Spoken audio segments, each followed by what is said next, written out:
All right, today we're going to tackle one of the most powerful, most persistent symbols in all of human history, the angel. But we're not just talking about the friendly image with the wings and the halo. Oh no, we're going way beyond that, into a reality that's a whole lot more complex, way more ancient, and honestly, sometimes downright terrifying. Okay, do me a favor. Picture an angel. Right now. What's the very first thing that pops into your head? You got it? A nice, clear image? Hold on to that.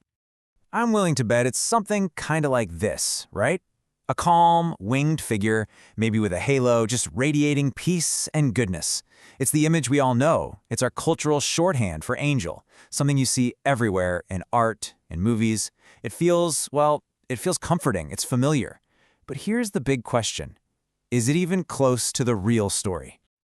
Yeah, see, that's the angel we think we know. It's the simplified, approachable version, but it's a huge simplification of what you actually find when you go back to the original texts. The reality is something else entirely. Because when you actually start digging into the source material, you don't find a lot of soft, gentle guardians. No, you find this. Beings like the seraphim. Their name literally means the burning ones. We're talking about fiery, six-winged creatures whose voices could shake a temple right down to its foundations. That is not a gentle, comforting image. That is pure, overwhelming, terrifying power. So let's peel back the layers. Let's move past that simple, benign stereotype we all have in our heads. It's time to get into the much weirder, more diverse, and often pretty intimidating reality of what angels were described as. Because trust me, their job description was a lot more than just being a celestial mailman. I mean, this comparison really says it all. On one side, you've got our popular image, the kind, gentle, human-looking guardian. Comforting, right? But then, you look at the other side. This is what you get from ancient accounts. Divine warriors, instruments of God's wrath, beings with awe-inspiring, sometimes straight-up alien forms. The difference is just, whoa. It completely flips the script on what we think their role was.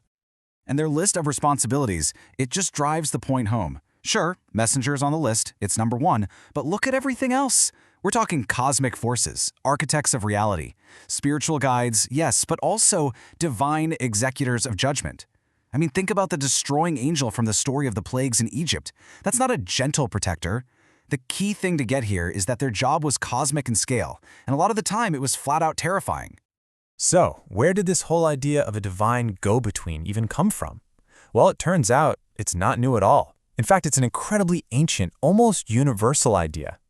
The angel that we're so familiar with, it's really the end result of thousands of years of evolution, built on spiritual ideas that are way, way older than the Abrahamic faiths. Let's even just look at the word itself, angel. It comes to us from the Greek word angelos, which was their translation of the Hebrew word malach. And here's the cool part. Both of those original words just mean messenger. That's it. It wasn't a type of creature, it was a job title.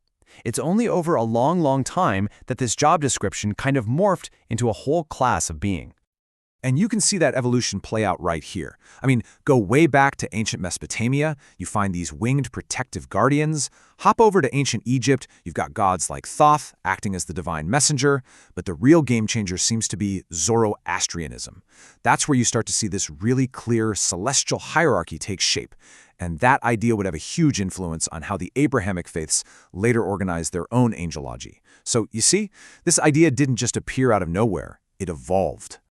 But the story doesn't end there, not even close, because other traditions grabbed this concept and just ran with it in completely different directions, sometimes flipping the whole benevolent angel thing right on its head.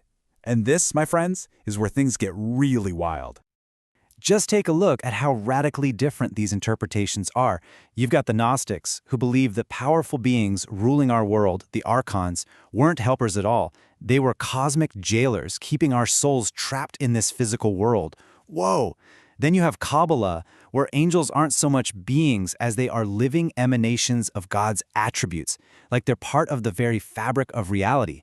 And then fast forward to modern times, and you get someone like Carl Jung, who saw them as powerful symbols or archetypes, messengers from deep within our own collective unconscious. Three totally different, mind-bending takes on the same core idea. So what are we supposed to make of all this? What it tells us is that the angel is so much more than just a figure from religious stories. It's one of humanity's most profound and lasting archetypes. It's a tool we use to grapple with our biggest, deepest questions. When you get right down to it, the angel is like a mirror. And what we see in that mirror changes. Sometimes we see a gentle guardian. Sometimes it's a terrifying force of nature, or a cosmic prison guard, or maybe a symbol of our own inner self. But no matter what image we see, it's always reflecting our own biggest questions back at us. Questions about reality, about meaning, and about our own place in this huge, mysterious cosmos. And that kind of leaves us with one last big question to chew on. Think about it. Across every culture, through all of history, in all these wild and varied forms, this idea, it just keeps showing up. So maybe the most important question isn't, are angels real? Maybe the much more interesting question is, when we look for angels, what is it that we're really searching for?